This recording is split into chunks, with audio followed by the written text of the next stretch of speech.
Hello, welcome to Walk, Don't Run to the Doctor with Miles Hassell MD. This is an evidence-based podcast for people who want to use lifestyle choices to avoid preventable illness, as well as to treat illness. Listeners will learn the choices that work for better health outcomes for themselves, the ones that they love, and the patients they care for. We want to see patients liberated from the burden of chronic disease whenever possible.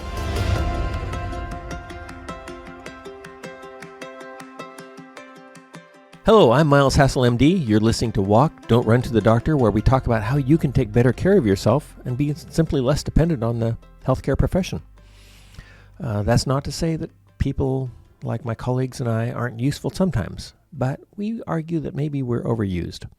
So today we're going to be talking about drinking alcohol and your overall health. This is an extremely controversial area. Alcohol is an enormous health benefit in some situations.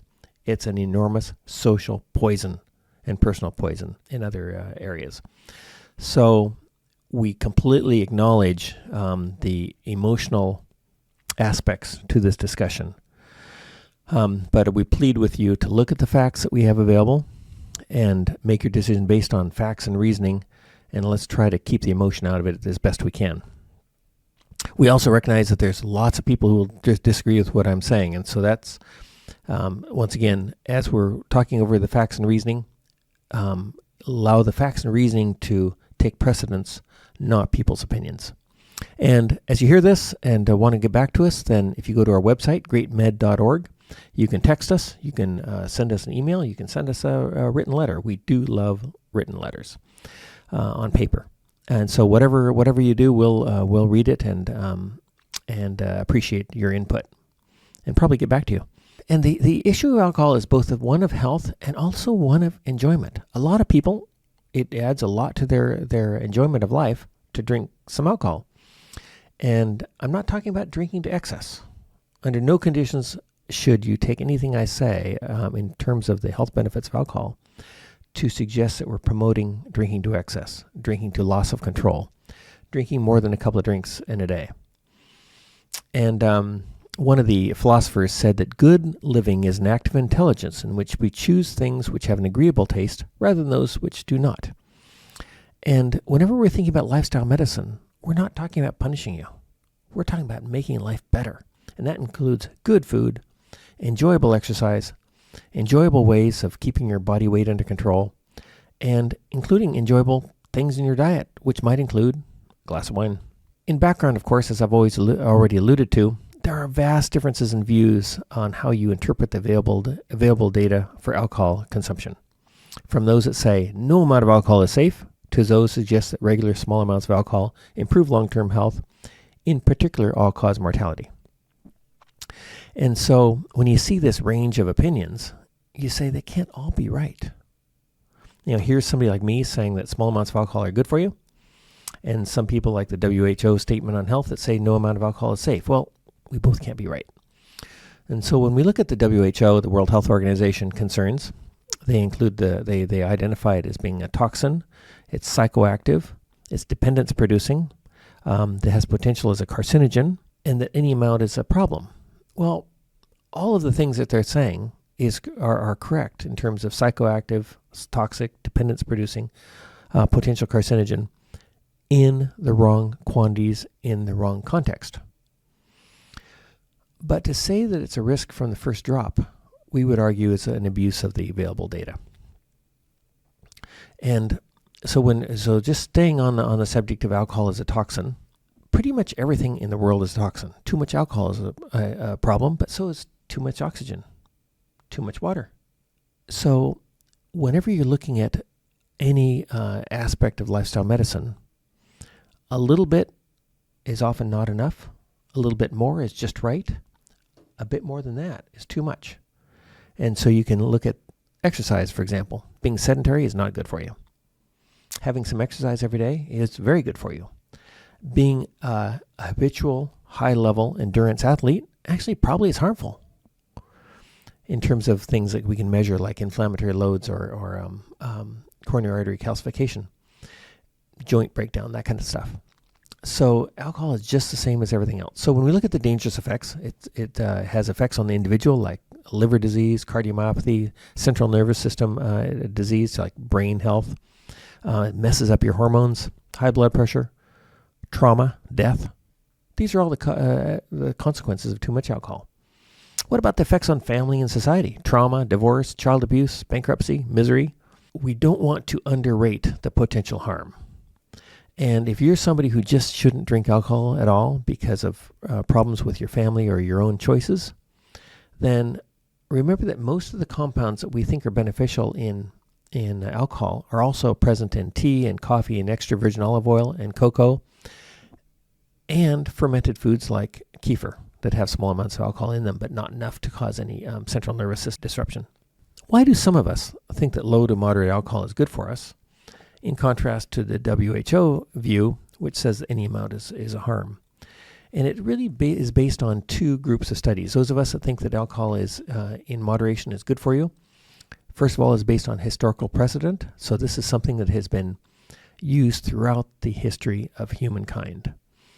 And so, for example, in the Bible, you see references to wine as a blessing, to wine as a health benefit, and we could go into those kinds of comments. But if you move that forward now, away from historical precedent and into current data, the large epidemiologic studies, such as the Mediterranean diet studies, Nurses' Health Study, Health Professionals Follow-Up Study, and many others that I'll mention in a little bit, they show a significant effect of low to moderate alcohol intake with lower total mortality, primarily driven by a reduction in cardiovascular mortality.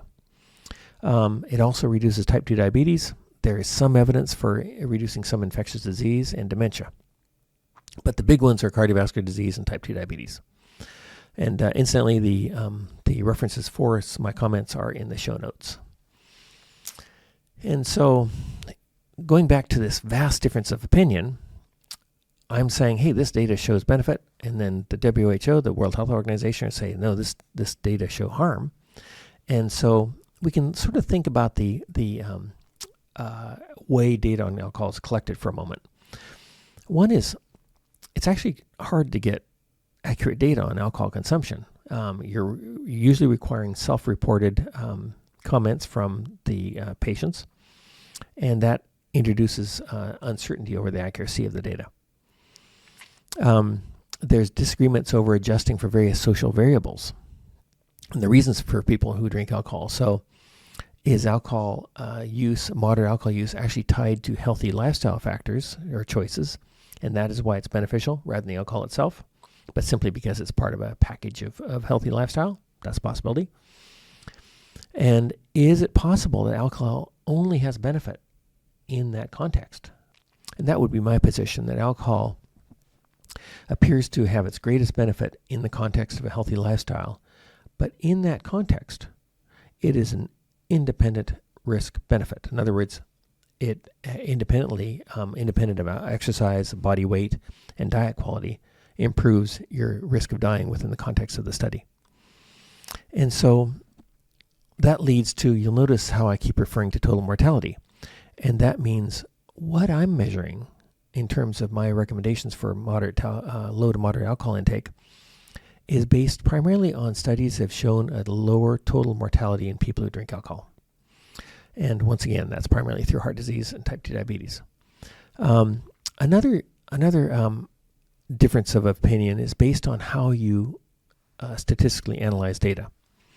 So prospective population studies using traditional statistical methods of analysis generally show benefit for low to moderate alcohol intake. These are the methods that we have traditionally used to say broccoli is good for you, or exercise is good for you, or whatever, Mediterranean diet. Simple, traditional statistical methods. However, if you use advanced mathematical modeling and retrospective analysis and start adjusting for various other factors, you can show that alcohol is bad for you. And the question is that appropriate statistical analysis? And I would argue it's not. We should use the same kind of statistical analysis for alcohol as we do for broccoli or exercise. Another confounding variable is the studies where they look primarily at heavy drinking. And I emphasize again, all of us can agree that heavy drinking is really bad for you. And heavy drinking, we would argue, is probably more than about maybe 7 drinks a week for women, and maybe more than 10 or 14 drinks for men, somewhere in that region, maybe higher than that. But there is a point at which too much alcohol is really bad for you and bad for society. So that's something everybody can agree on. Too much alcohol is too much. And sticking to the lower end of the scale that we're talking about makes perfectly good sense. Let's look at some of the favorable data. So when we look at the Mediterranean style model, looking at the multiple Mediterranean studies, and I would look at the Lyon Heart study, the Greek Epic, and many others, then the Mediterranean diet model is associated with lower total mortality and almost always includes low to moderate alcohol. It's part of the standard assessment for that. And if you look at this one study, they looked at 83,000 people, followed for 10 years, and found that lower rates of alcohol consumption were associated with lower total mortality, cardiovascular disease, and cancer. And so that the people who drank not at all did not have as good of outcomes as people who drank a little bit, and then people who drank a lot had a lot worse outcomes. Once again, this is from the Nutritional Journal, and it's in the show notes. And this is a standard, this is what we call the J-shaped curve that has been demonstrated with alcohol consumption since the 1950s. So, we have 70, 80 years of data all showing this J-shaped curve. And so a couple of aspects of the study that's worth noting. It's not particularly unique in its outcomes, but we like to point out that it's a large number of people followed for 10 years. So reasonable follow-up, reasonably large size of population. And this is very reproducible data. Then you get the healthy choices models. The one I probably would use most often here is the Nurses' Health Study and Health Professionals Follow-Up Study, which has been going on for, it must be approaching 40 years now, and show a low to moderate alcohol intake, having a broad range of improved health outcomes, especially cardiovascular disease and total mortality. And it's an independent factor here. It's not blended in with other lifestyle factors. If they look at the alcohol consumption alone, that shows benefit. And this is the most recent study that we're talking about has probably 130,000 people roughly followed for somewhere in the 25, 26 year region. And we see the same kind of data, the same kind of benefit for alcohol and in the context of a healthy lifestyle in the PURE study, the InterHeart, the EPIC studies. And then we have the studies that have really boiled it down more to what kind of alcohol. And that's where I think we definitely see a trend towards benefit for wine over other forms of alcohol, especially red wine. How solid that trend will be over time, we really don't know. But the one we use the most in this is called the Morgam study. It's in your show notes. And once again, compared to other forms of alcohol intake, it probably was beneficial, but I wouldn't necessarily completely fall on my sword over that outcome. How might alcohol help? Let's pretend that I'm right. Let's pretend that small amounts of alcohol are good for you. What are some plausible mechanisms by which alcohol could be helpful? One is it raises HDL cholesterol, which is the so-called good cholesterol, which modifies how your body approaches atherosclerosis, whether it creates more atherosclerosis or clogging of arteries or less.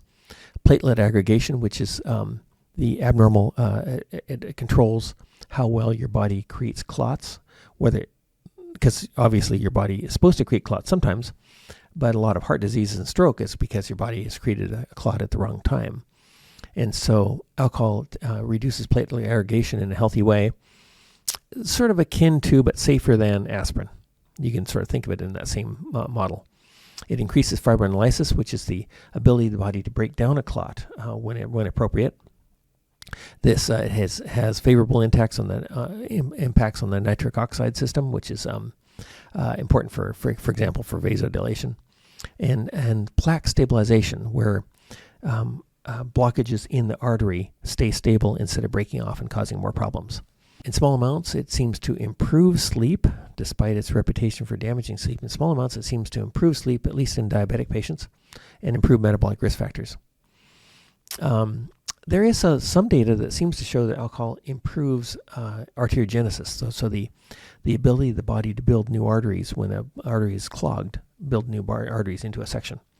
The stress and anxiety effects of alcohol. So it looks like once again in small amounts that alcohol can be a really useful stress reliever and anxiolytic. The subject of this is so taboo because of concerns, legitimate concerns over excessive use, that it'd be very, very difficult to test this. but I think in talking to people, I think it's probably a real effect. Another really interesting aspect and a plausible benefit for alcohol is its reduction in type 2 diabetes, which we see mostly in women. So I give you an example from Diabetes Care last year in 2023. They looked at 55 studies with about over 1 million men, over 1 million women, and looked at type 2 diabetes, alcohol intake, and body mass, and showed significant reduction in the risk of type 2 diabetes, especially in women, compared to women who had never had any alcohol. The effect in men was much smaller. So for you guys out there that think gives you an excuse to drink too much, sorry, no dice. Other studies in alcohol and diabetics in both men and women seem to show fewer complications associated with type 2 diabetes in people who drink a small amount of alcohol. What about cognitive function? So light to moderate alcohol consumption is fairly consistently associated with less dementia. And looking at this one study, which was an analysis from 15 international studies with about 25,000 people in it, and showed a significant reduction in all-cause dementia in those who drank small to moderate amounts of alcohol. And this has been also shown for specific forms of dementia like vascular dementia and Alzheimer's disease. The risk reduction is probably in the 20% region. So a plausible mechanism and a significant degree of benefit. When we're pivoting now to cancer, we know that heavy alcohol consumption is associated with increased cancer. The debate, the uncertainty, is whether small amounts of alcohol increase cancer or not.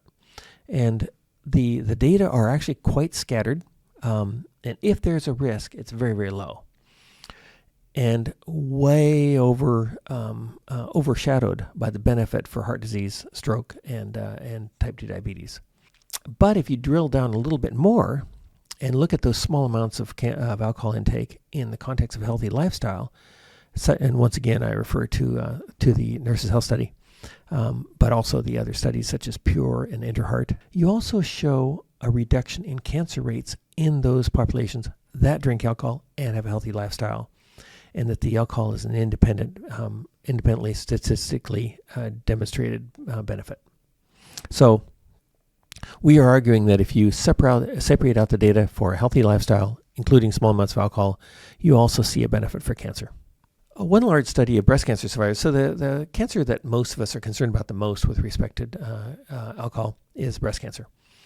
And there's an older study that's really instructive in this regard. So it followed about 23,000 women with invasive breast cancer, followed them for 11 years, and looked at the breast cancer survivorship and alcohol intake, and showed a mortality benefit in these women with breast cancer if they drank low to moderate amounts of alcohol, primarily because of reduction in cardiovascular disease, so they had less heart disease. And more importantly, perhaps, in some people's minds, there was no negative impact, no impact at all on breast cancer-related outcomes.